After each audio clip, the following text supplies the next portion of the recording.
WFYI podcast brought to you by Bloomington, Indiana, an American college town offering food and drink, college sports, outdoor activities, live music, cool art, and good times daily. Everyone is welcome in Bloomington. More information at visitbloomington.com.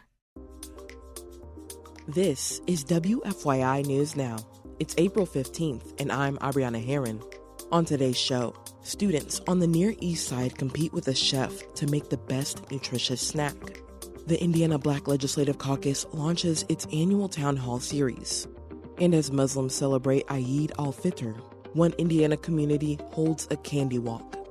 Yeah, it's Halloween for Muslims. No, they called it Halloween. Who called it that? Somebody quoted, it's a Halal-laween. Those stories coming up. But first, children of immigrant parents find barriers in a normal year when they fill out the FAFSA, or free application for federal student aid. And because of the revamped form, this year is even worse. From WFYI's Education Desk, Rachel Fredette reports on how advocates are finding those parents where they are to push them over the finish line. Inside Lawrence Central High School, Pilar Sanchez-Maynard is helping families to complete the FAFSA. Many of the parents at the event speak mostly Spanish. Sanchez is a bilingual liaison for Lawrence Township Schools. One parent has trouble logging into the federal website. Let's go ahead and just create another parent account and then see if we have the same issues, because they need to verify the dad's identity. Sanchez says she's pursued families one by one to find out where they are in the FAFSA process. Most of her students with undocumented parents can't complete the form because of glitches in the system. It gives them, when they log in, it gives them error category. The U.S. Department of Education says these problems are fixed now, but families are still up against the clock. I'm Rachel Fredette. The state's priority deadline to file the FAFSA is today, April 15th. And students at a school on the Near East Side of Indianapolis squared off in a competition against a chef last week to see who could make the tastiest nutritious snack. As Side Effects Public Media's Elizabeth Gabriel reports, it's part of a partnership between the Indianapolis Public Schools District and Anthem Blue Cross and Blue Shield to provide cooking and nutrition education for kids. The cooking program at Brookside School 54 aims to encourage lifelong healthy lifestyles in an area that struggles with food insecurity. Students were taught about nutritious foods for roughly 10 weeks by using a curriculum from Common Threads, a national nutrition education nonprofit. Beth Kaiser is the president of Anthem Blue Cross Blue Shield in Indiana. She says programs and events like these not only allow kids to taste healthy snacks, but to crave them and build healthy habits. We wanted to be a part of changing a school, changing a community, and allowing students to learn healthy behaviors, how to prepare healthy food at a young age so that they can thrive. Kaiser hopes the program will expand to other schools in the area. Elizabeth Gabriel, Side Effects Public Media. The Indiana Black Legislative Caucus launched its annual town hall series, visiting 6 cities over the next few months. Black Caucus Chair Earl Harris Jr. says the meetings provide lawmakers a chance to inform people about new laws and get feedback on the issues citizens want to see addressed. I mean, as much as I would like to say that, every legislator is a genius and creates ideas on their own, the reality is we get ideas from other people, including the people we represent. Unlike the last few sessions, the Black Caucus didn't have much success with its core agenda this year, as Republicans largely ignored the caucus's bills aimed at helping increase access to affordable housing.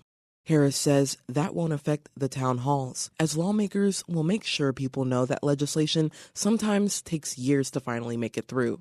And Harris says housing access will continue to be at the forefront of the caucus's work. More and more people are finding it harder to be able to do that because of some of the things happening. And we want to put in our best effort to make it easier for people that want to have that American dream of home ownership to be able to have it. The town halls will be in Lawrence, Evansville, Elkhart, Michigan City, Fort Wayne, and Gary. And for our final story today, Muslims across the world are celebrating Eid Al-fitr, the holiday that marks the end of the holy month of Ramadan. Festivities and joy are hallmarks of the holiday. WFYI's Farah Yusri reports one Muslim community in Fishers, Indiana, bands together every year for a special candy walk for children. But they say things are different this year as many of them process and grieve the war in Gaza. It's time for Eid Al-fitr, and for Muslim children in this community, that means it's time for the yearly candy walk. Yeah. They have it, and some people are just going in their cars and they have like candy. Yeah, they're passing out candy out from the cars. It's supposed to be candy walk. Yeah. Yeah, it's Halloween for Muslims. It is this. Yeah, it's Halloween for Muslims. No, they called it Halloween. Who called it that? Somebody quoted, it's a Halloween. Houses are open and stocked with candy. Cars blast traditional and festive music.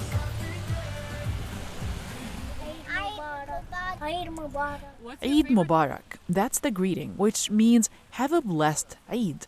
It's a 3-day celebration that marks the end of a month-long fast from sunrise to sunset. It's typically one of the most festive times for the community, but many say the air feels different this year. We weren't planning on actually celebrating Eid this year because of what's happening. That's Aya Nazir.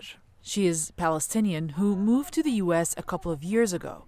She says they are happy to do the candy walk, but they typically go above and beyond during Eid.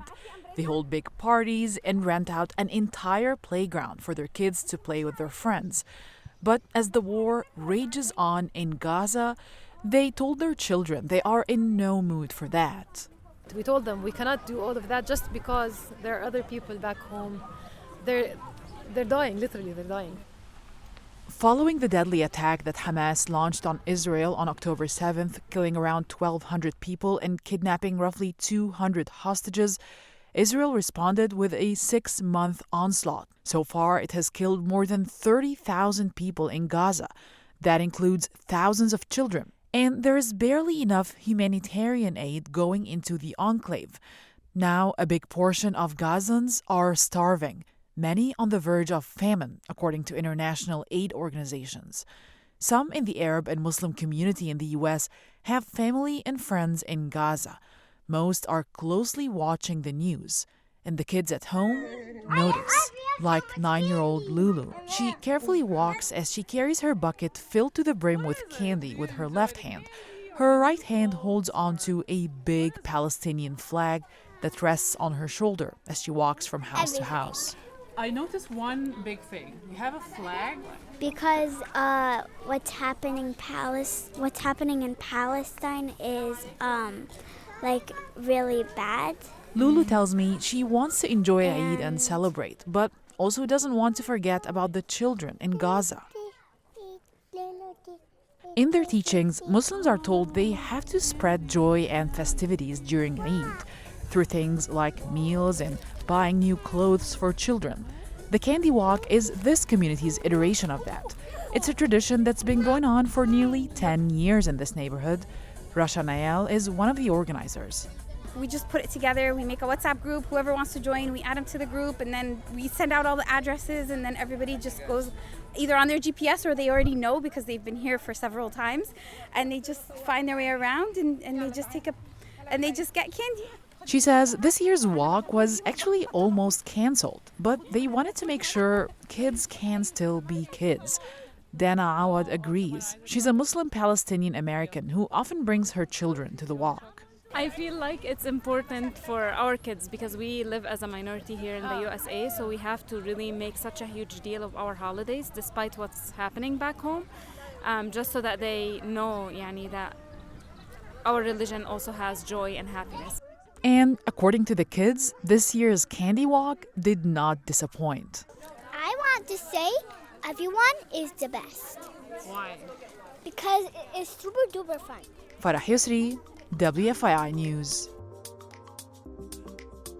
That's all for today's episode of WFYI News Now. Our podcast is produced by the following people who live in your community: Drew Daudelin, Kendall Antron, who composed the music for this podcast, and me, Abriana Herron. Our news director is Sarah Neal-Estes.